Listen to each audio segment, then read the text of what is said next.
Allez, c'est reparti. Aujourd'hui, on attaque une nouvelle partie de la cuisine d'été. Maintenant que la dalle est faite, on a une bonne base pour venir travailler. Et avant d'effectuer du coup tous les doublages de cette pièce, il va falloir s'occuper du réseau sanitaire et plomberie. Donc, comme il n'y a rien d'existant, il va falloir aujourd'hui qu'on s'occupe de tout le réseau d'évacuation des eaux usées et également des alimentations d'eau. Donc là, c'est la première fois sur la chaîne qu'on va vraiment faire tout de A à Z pour repartir sur une bonne base, et même pas repartir sur une bonne base parce qu'il n'y a pas de base du tout. Donc le but, ça va être de créer une évacuation d'eau usée pour l'évier, le toilette et ensuite pour la douche. Ça va être la première partie. Aujourd'hui, je suis avec mes deux petits gars, Valentin et Thomas. Oui, je sais, ils sont plus grands que moi, mais comme je suis le patron, je peux le dire quand même. Donc, on va s'occuper de ça. Je pense qu'il y en a un qui va se mettre sur la partie évacuation, les autres sur les parties réseau d'eau chaude et eau froide. Et là, je vais t'expliquer un petit peu comment on va s'organiser, comment on va partir, faire les bonnes pentes, faire un bon réseau, etc. Mais ça va être normalement assez rapide parce qu'il n'y a pas non plus 15 000 choses à faire. Donc c'est parti, on commence le réseau d'évacuation et d'alimentation d'eau de la cuisine d'été.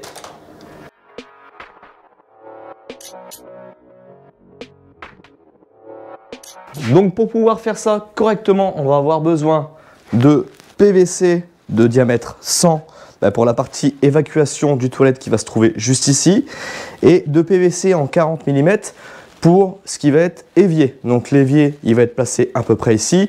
Et moi, le but, pourquoi je fais tout ça avant? Tout simplement parce que je ne veux pas faire passer mes réseaux devant mon doublage. Je préfère les faire passer à l'intérieur, comme ça c'est quand même beaucoup plus esthétique et joli que d'avoir des gros tuyaux qui passent. Même si c'est une cuisine d'été, on essaye de faire ça bien. La première chose à faire, ça va être l'évacuation en 100. Pour ça, on a ramené le bâti support. Aujourd'hui, on va travailler avec la marque de chez Virquin qui font également des toilettes suspendues. Donc on est sur une collaboration avec eux et ça, je les en remercie d'avance. On va voir un petit peu si ça se pose bien et ce que ça donnera au résultat final. Donc pourquoi je pose mon toilette? Tout simplement, comme je t'ai dit, on est en évacuation là, direct en mural et pas en dessous, parce que j'ai une cave voûtée et du coup la voûte serait beaucoup trop basse pour pouvoir aller récupérer l'évacuation.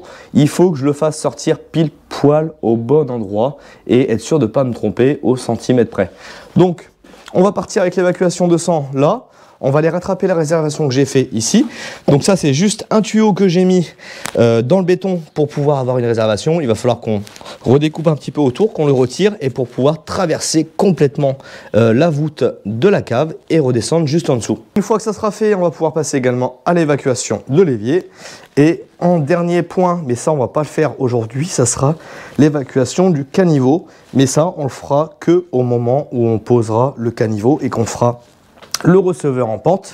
Mais tu vois, ici, j'ai mon évacuation de mon jacuzzi qui est déjà prévu dans la dalle là-haut.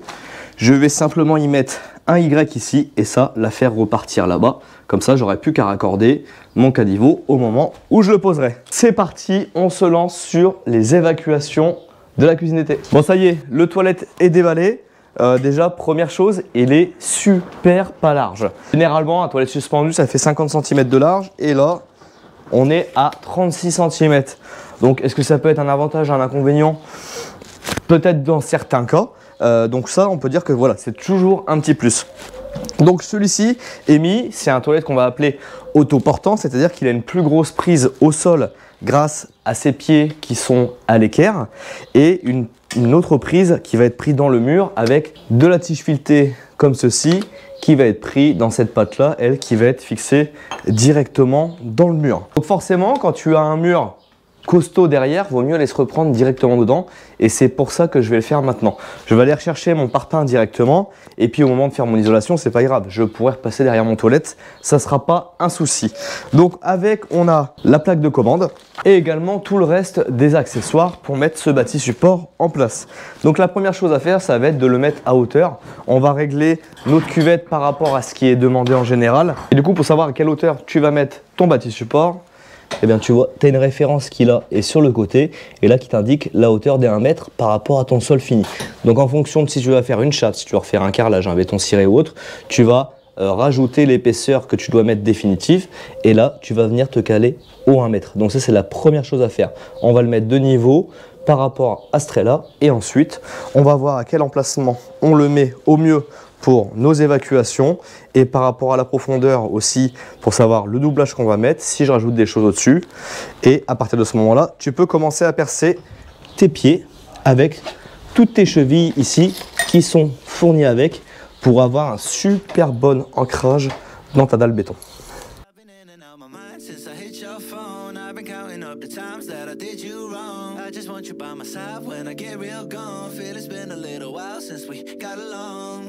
We've been playing stupid games, the situation rotates. And they say communication, safe relations, okay. Medicated, how I'm patient, wasting time ain't the way. Cause I can see it on your face. I've been tossing, turning, staying up all night long. I've been calling, yearning, wondering what I did wrong. I could tell by your eyes, you got something to hide. So open your mind up, let me inside, and let's make it right. Tell me, baby, what's the problem? Cause I keep trying to figure it out. Oh no, oh no. Tell me, baby, what's the problem? I'm only... Bon, comme d'habitude, on est toujours un petit peu embêté par le fait que les WC suspendus soient un peu loin du mur. Du coup, pour pallier à ça, tu vois, là, il va me manquer quelques centimètres. En gros, il va me manquer 4-5 centimètres. Ben, pour ça, ce que je vais faire, c'est que je vais mettre... Tu vois, j'ai une chute de bastin. Je vais la mettre en place là. Et ce que je vais faire, c'est que je vais la percer. Et je vais la percer en la mettant avec des vis sans cheville. Donc ça, c'est de la vis spécifique que tu perces avec une mèche de 6,5 mm. Et tu peux venir la visser directement dans ton mur. Donc le mieux, c'est de réussir à attraper un joint de parpaing. C'est là où ça tiendra le mieux. Mais tu peux aussi très bien venir te prendre dans la paroi du parpaing. Ça marche aussi. Mais si tu peux trouver un joint, essaie de le faire au maximum. Donc là, je vais venir la mettre en place. Là où j'en ai besoin, je vais venir me percer un maximum dans mes joints, je vais mettre la vis et ensuite je pourrais venir accrocher ma patte de fixation directement dessus et on va avoir quelque chose où le poids au moins va être réparti sur toute la longueur du bassin.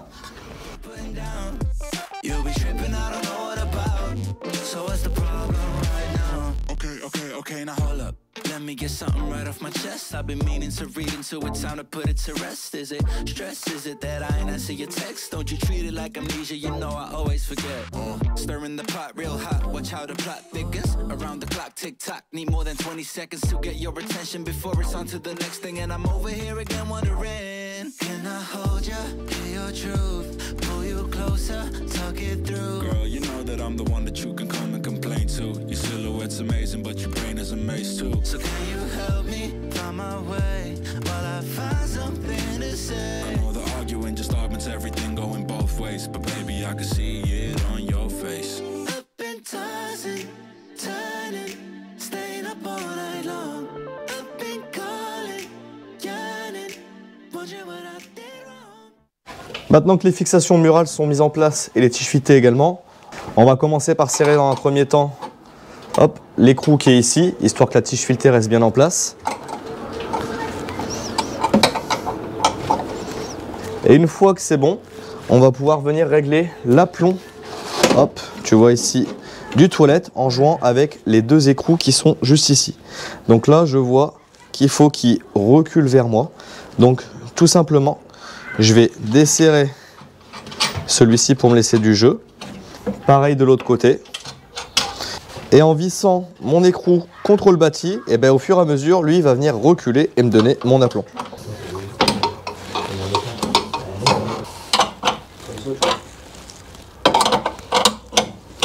Et une fois que ton réglage d'aplomb il est bon, tu viens maintenir ton écrou ici. Et là, tu viens resserrer celui-ci en appui et en force contre l'autre. Et ça y est, ton bâti support sera réglé. Donc là, ça y est, le bâti support est fixé. Maintenant, ce qu'il faut faire, c'est un test et voir s'il tient bien. Et tu peux monter dessus, comme ça. Et tu te manges. Et ça bouge pas. Donc là, pas de souci, ça tiendra tous les poids sans problème. Donc maintenant que ça c'est fait, on va pouvoir passer au raccordement de l'évacuation. Donc maintenant, on va venir s'occuper d'installer l'évacuation qui est coudée. Donc plutôt que de la mettre vers le bas, comme on n'a pas d'évacuation, on va la faire partir vers la gauche. Donc pour ça, on va mettre cette pièce-là qui vient s'emboîter sur le haut. Ici, on a 2 trous. On fait une glissière. Là, ça y est, il est calé. Maintenant, on vient intégrer, tu vois, la petite partie là dans le trou qui est prévu à cet effet. Et celle-ci viendra bien se mettre autour de la gorge blanche là. Hop. Donc là, on vient le mettre en place. Et tout simplement, ici, on a des petits clips qu'on doit venir mettre dans l'écran. Hop, juste autour. Et voilà. Là, ton tuyau, il est maintenu. Maintenant, on va pouvoir prévoir la bonne pente. On va regarder si on a assez de pente pour aller de là à là-bas. C'est assez simple pour le calculer. Pour une bonne pente d'évacuation, il faut entre 1 et 2% de pente. C'est-à-dire qu'il faut que tu sois en pente de 1 à 2 cm par mètre. Donc ici, on est à 15 cm, l'axe. Là, on est à 23, ce qui nous laisse 8 cm entre les deux. Et comme on a à peu près 3 mètres entre là et là, on sait qu'on est bon, on a largement nos 2% de pente. Les gars, là, ils viennent de faire les évacuations pour le vidage du spa et également pour le futur caniveau qui viendra ici. Donc, on a repris là avec un Y pour reprendre la sortie de caniveau là-haut. On est redescendu avec 2 coudes à 45 parce qu'on n'avait pas assez de pente. Comme le caniveau, lui, il est intégré dans le sol, plus la pente pour la bonne évacuation des eaux, on était un peu haut. Donc, on a décidé de remettre 2 coudes. Comme ça, là, on va pouvoir tranquillement se raccorder là-bas sans être embêté. Et celui-ci, il va également redescendre au sous-sol. Donc maintenant, moi, je vais me mettre mon laser, hop, de niveau. Et par rapport à ça, tous les mètres, je vais tracer 1,5 à 2 cm pour avoir ma pente jusqu'à mon toilette.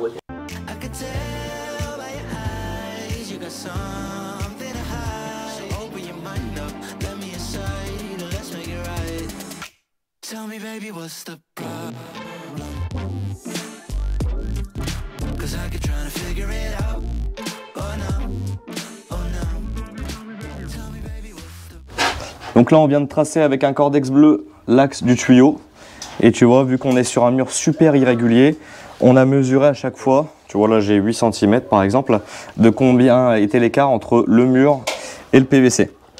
Donc on va venir assembler ces petites rallonges là, j'en ai de plusieurs tailles différentes pour pouvoir justement jouer sur les anciens murs de cette sorte et être tranquille. Donc on vient visser la pâte à vis au bout de la rallonge et tout simplement, regarde, on va venir visser ça à l'ensemble et on sera tranquille. On aura nos écarts et on peut être sûr que ça ne bougera pas.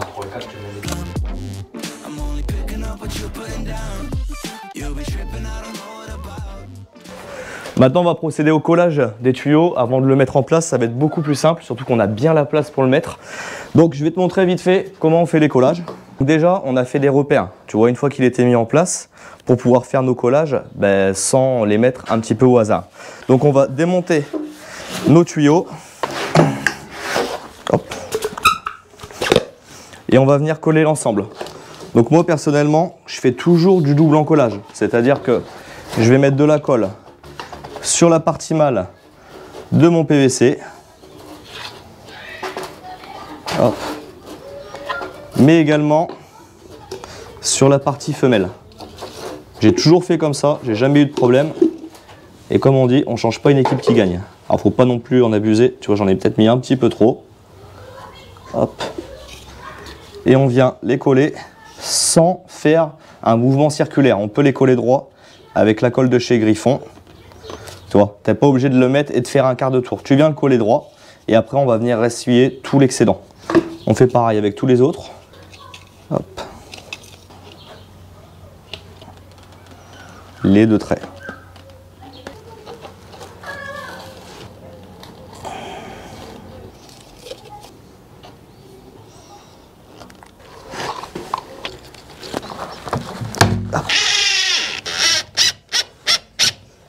Bon, ça y est, toute l'évacuation du toilette est faite. Maintenant, on va pouvoir partir d'ici et ramener l'évacuation des éviers dans la petite réservation en 40 qui est prévue pour ça. Donc, on refait la même chose, une pente de 1 à 2%, jusque là.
Bon, ça y est, les évacuations, c'est terminé, tout a été fait. Comme tu as vu, je t'ai montré deux outils différents pour pouvoir couper tes PVC. Pourquoi j'en ai deux? Parce que les deux n'ont pas la même utilisation. Il y en a un qui va être mieux dans un cas et l'autre dans l'autre. Donc, je te présente déjà celui-ci de chez Knipex, tu as vu à la fin. Il est petit, il prend pas de place, il va du 32 au 50 si je ne me trompe pas. Et quand tu viens faire des découpes proches d'un mur parce que tu as déjà mis tes colliers et pour X raison il faut que tu le recoupes comme moi, eh bien tu viens le prendre, tu fais un tour sur ton PVC et tu vois celui-ci est déjà coupé. Tu as une coupe droite d'équerre, tu as une lame qui coupe super bien au milieu, c'est rapide, ça prend pas de place. Ensuite tu as le deuxième qui nous vient de chez Rigid et celui-ci par contre coupe le 32 et le 40 seulement. Tu as un petit système, tu vois, quand tu appuies, tes lames reculent. Tu viens le mettre dans ton PVC, tu peux te faire un repère et venir le couper juste là au niveau de ton repère. Tu viens mettre là cette fois beaucoup plus de tours, mais c'est pas pour rien. Tu as des petites limailles qui se forment juste autour et tu vas voir à la fin, ça va te faire un résultat impeccable, mais avec le petit plus, les petits chanfreins autour de ta coupe. Et ça va être nickel pour ta colle au moment de ton collage et l'étanchéité de ton collage. Donc, deux outils différents, je te les mets en description de vidéo. Enfin, si tu veux faire ton choix, tu peux y aller ou faire comme moi et prendre les deux. Maintenant, on va passer aux alimentations d'eau froide et d'eau chaude. On va faire un truc un peu spécifique, mais je vais t'expliquer ça juste après. Mais pour ça, il faudra attendre le prochain épisode et tu vas voir, je vais te montrer plein de choses. De la pose de nourrice, comment travailler le multicouche, le couper, le calibrer et également le sertir. Donc on se donne rendez-vous dans le prochain épisode et n'oublie pas, si t'es pas encore abonné, n'hésite pas.